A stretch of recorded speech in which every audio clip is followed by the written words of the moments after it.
वैभव लक्ष्मी व्रत की कथा। एक बड़ा शहर था। इस शहर में लाखों लोग रहते थे। पहले के जमाने के लोग साथ साथ रहते थे और एक दूसरे के काम आते थे। पर नए जमाने के लोगों का स्वरूप ही अलग सा है। सब अपने अपने काम में रत रहते हैं। किसी को किसी की परवाह नहीं। घर के सदस्यों को भी एक दूसरे की परवाह नहीं होती। भजन कीर्तन, भक्तिभाव, दया माया, परोपकार जैसे संस्कार कम हो गए हैं। शहर में बुराइयां बढ़ गई थी। शराब, जुआ, रेस, व्यभिचार, चोरी डकैती आदि बहुत से अपराध शहर में होते थे। कहावत है कि हजारों निराशा में एक अमर आशा छिपी हुई है। इसी तरह इतनी सारी बुराइयों के बावजूद शहर में कुछ अच्छे लोग भी रहते थे। ऐसे अच्छे लोगों में शीला और उनके पति की गृहस्थी मानी जाती थी। शीला धार्मिक प्रकृति की और संतोषी थी। उनका पति भी विवेकी और सुशील था। शीला और उनका पति ईमानदारी से जीते थे। वे किसी की बुराई न करते थे और प्रभु भजन में अच्छी तरह समय व्यतीत कर रहे थे। उनकी गृहस्थी आदर्श गृहस्थी थी और शहर के लोग उनकी गृहस्थी की सराहना करते थे। शीला की गृहस्थी इसी तरह खुशी खुशी चल रही थी। पर कहा जाता है कि कर्म की गति अकल है, विधाता के लिखे लेख कोई नहीं समझ सकता है। इंसान का नसीब पल भर में राजा को रंग बना देता है और रंग को राजा। शीला के पति के अगले जन्म के कर्म भोगने बाकी रह गए होंगे कि वह बुरे लोगों से दोस्ती कर बैठा। वह जल्द से जल्द करोड़पति होने के ख्वाब देखने लगा। इसलिए वह गलत रास्ते पर चल निकला और करोड़पति के बजाय रोड़पति बन गया। यानी रास्ते पर भटकते भिखारी जैसी उसकी स्थिति हो गई थी। शहर में शराब, जुआ, रेस, चरस, गांजा आदि बदियां फैली हुई थी। उसमें शीला का पति भी फंस गया। दोस्तों के साथ उसे भी शराब की आदत हो गई। जल्द से जल्द पैसे वाला बनने की लालच में दोस्तों के साथ रेस जुआ भी खेलने लगा।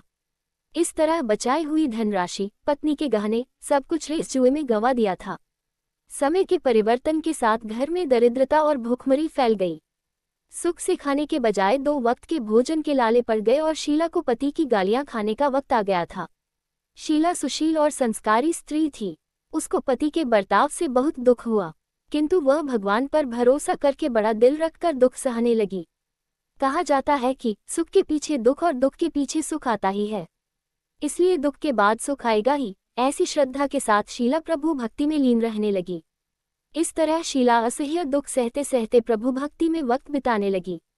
अचानक एक दिन दोपहर में उनके द्वार पर किसी ने दस्तक दी। शीला सोच में पड़ गई कि मुझ जैसे गरीब के घर इस वक्त कौन आया होगा। फिर भी द्वार पर आए हुए अतिथि का आदर करना चाहिए, ऐसे आर्य धर्म के संस्कार वाली शीला ने खड़े होकर द्वार खोला। देखा तो एक माँ जी खड़ी थी। वे बड़ी उम्र की लगती थीं, किंतु उनके चेहरे पर अलौकिक तेज निखर रहा था। उनकी आंखों में से मानो अमृत बह रहा था।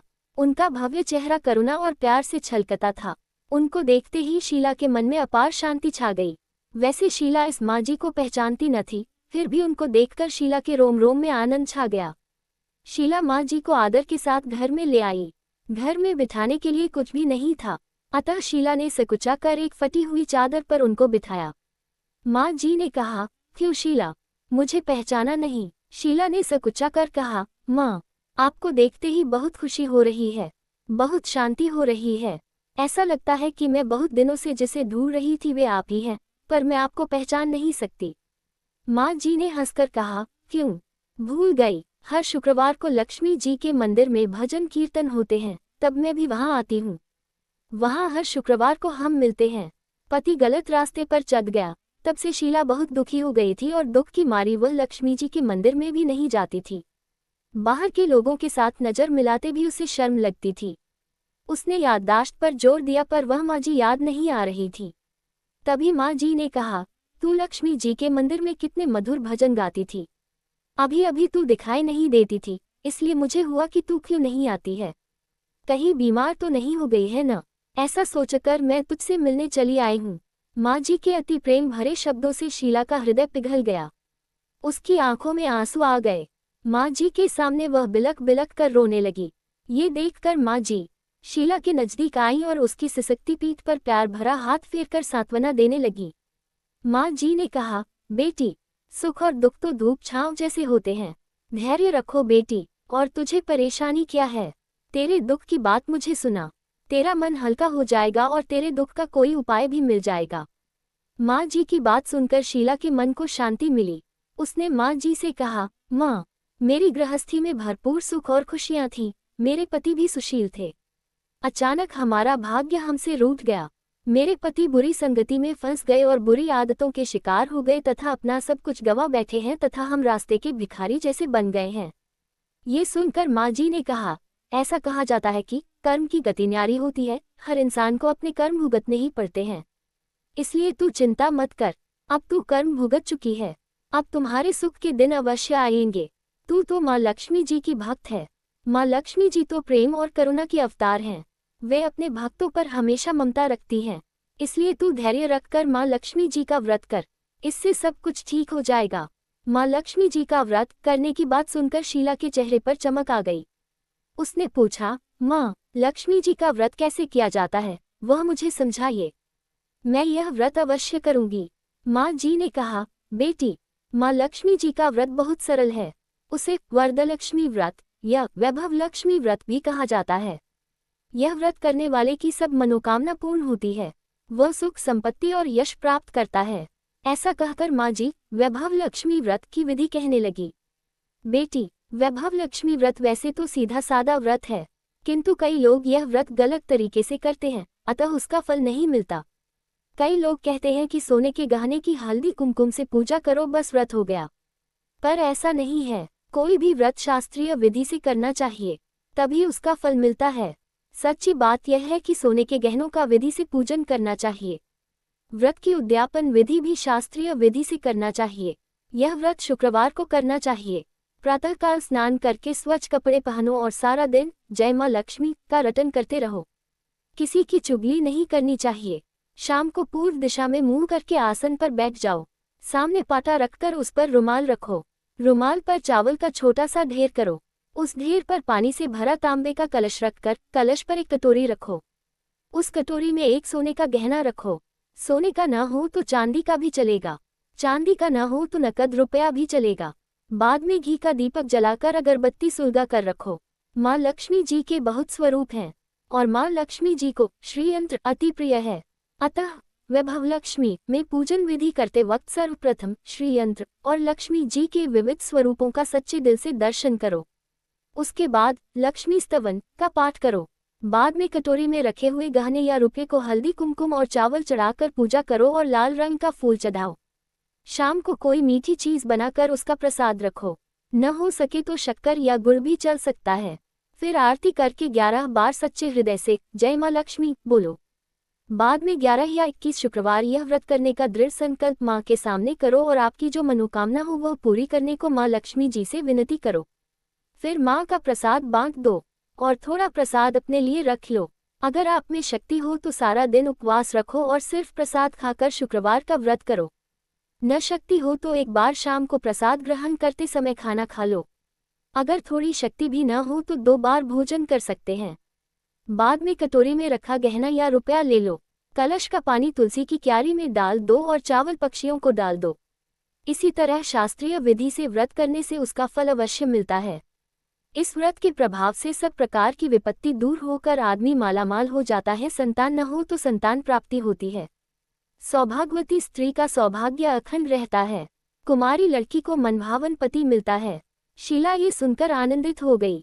फिर पूछा, माँ आपने वैभव लक्ष्मी व्रत की जो शास्त्रीय विधि बताई है वैसे मैं अवश्य करूंगी, किंतु उसकी उद्यापन विधि किस तरह करनी चाहिए ये भी कृपा करके सुनाइए।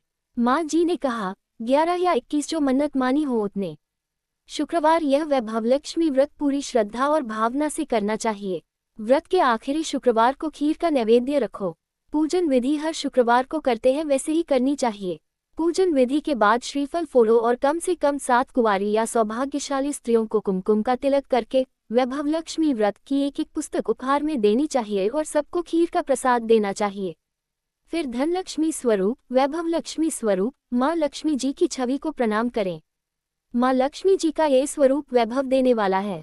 प्रणाम करके मन ही मन भावुकता से माँ की प्रार्थना करते वक्त कही कि हे माँ धन लक्ष्मी, हे माँ वैभव लक्ष्मी, मैंने सच्चे हृदय से आपका व्रत पूर्ण किया है, तो हे माँ हमारी मनोकामना पूर्ण कीजिए, हमारा सबका कल्याण कीजिए। जिसे संतान न हो उसे संतान देना, सौभाग्यशाली स्त्री का सौभाग्य अखंड रखना, कुंवारी लड़की को मनभावन पति देना। आपका ये चमत्कारी वैभव लक्ष्मी व्रत जो करे उसकी सब विपत्ति दूर करना।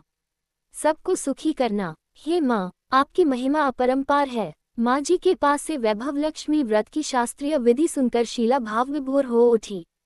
उसे लगा मानो सुख का रास्ता मिल गया। उसने आंखें बंद करके मन ही मन उसी क्षण संकल्प लिया कि हे वैभव लक्ष्मी माँ, मैं भी माँ जी के कहे अनुसार श्रद्धापूर्वक शास्त्रीय विधि से वैभव लक्ष्मी व्रत 21 शुक्रवार तक करूंगी और व्रत की शास्त्रीय रीति के अनुसार उद्यापन भी करूंगी। शीला ने संकल्प करके आंखें खोली तो सामने कोई न था। वह विस्मित हो गई कि माँ जी कहाँ गई। यह माँ जी कोई दूसरा नहीं, साक्षात लक्ष्मी जी ही थी।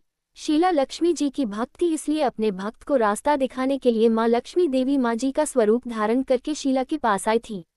दूसरे दिन शुक्रवार था। प्रातःकाल स्नान करके स्वच्छ कपड़े पहनकर शीला मन ही मन श्रद्धा और पूरे भाव से जय माँ लक्ष्मी का मन ही मन रटन करने लगी। सारा दिन किसी की चुगली नहीं की। शाम हुई तब हाथ पांव मुंह धोकर शीला पूर्व दिशा में मुंह करके बैठी। घर में पहले तो सोने के बहुत से गहने थे, पर पति ने गलत रास्ते पर चलकर सब गिरवी रख दिए। पर नाक की कील पुल्ली बच गई थी। नाक की कील निकालकर उसे धोकर शीला ने कटोरी में रख दी। सामने पाटे पर रुमाल रखकर मुट्ठी भर चावल का ढेर किया। उस पर तांबे का कलश पानी भर कर रखा। उसके ऊपर कील वाली कटोरी रखी। फिर विधिपूर्वक वंदन, स्तवन, पूजन वगैरह किया और घर में थोड़ी शक्कर थी, वह प्रसाद में रखकर वैभव लक्ष्मी व्रत किया। ये प्रसाद पहले पति को खिलाया। प्रसाद खाते ही पति के स्वभाव में फर्क पड़ गया। उस दिन उसने शीला को मारा नहीं, सताया भी नहीं। शीला को बहुत आनंद हुआ। उसके मन में वैभव लक्ष्मी व्रत के लिए श्रद्धा बढ़ गई। शीला ने पूर्ण श्रद्धा भक्ति से 21 शुक्रवार तक व्रत किया। 21वें शुक्रवार को विधिपूर्वक उद्यापन विधि करके 7 स्त्रियों को वैभव लक्ष्मी व्रत की 7 पुस्तकें उपहार में दी। फिर माता जी के धनलक्ष्मी स्वरूप की छवि को वंदन करके भाव से मन ही मन प्रार्थना करने लगी, हे माँ धनलक्ष्मी, मैंने आपका वैभव लक्ष्मी व्रत करने की मन्नत मानी थी, वह व्रत आज पूर्ण किया है। हे माँ, मेरी हर विपत्ति दूर करो, हमारा सबका कल्याण करो। जिसे संतान न हो उसे संतान देना, सौभाग्यवती स्त्री का सौभाग्य अखंड रखना, कुंवारी लड़की को मनभावन पति देना। जो कोई आपका ये चमत्कारी वैभव लक्ष्मी व्रत करे उसकी सब विपत्ति दूर करना, सबको सुखी करना। हे माँ, आपकी महिमा अपार है। ऐसा बोलकर लक्ष्मी जी के धनलक्ष्मी स्वरूप की छवि को प्रणाम किया। इस तरह शास्त्रीय विधि से शीला ने श्रद्धा से व्रत किया और तुरंत ही उसे फल मिला। उसका पति सही रास्ते पर चलने लगा और अच्छा आदमी बन गया तथा कड़ी मेहनत से व्यवसाय करने लगा। धीरे धीरे समय परिवर्तित हुआ और उसने शीला के गिरवी रखे गहने छुड़ा लिए। घर में धन की बाढ़ सी आ गई। घर में पहले जैसी सुख शांति छा गई। वैभव लक्ष्मी व्रत का प्रभाव देखकर मोहल्ले की दूसरी स्त्रियां भी शास्त्रीय विधि से वैभव लक्ष्मी का व्रत करने लगी। हे माँ धनलक्ष्मी, आप जैसे शीला पर प्रसन्न हुई, उसी तरह आपका व्रत करने वाले सब पर प्रसन्न होना, सबको सुख शांति देना। जय धनलक्ष्मी माँ, जय वैभव लक्ष्मी माँ।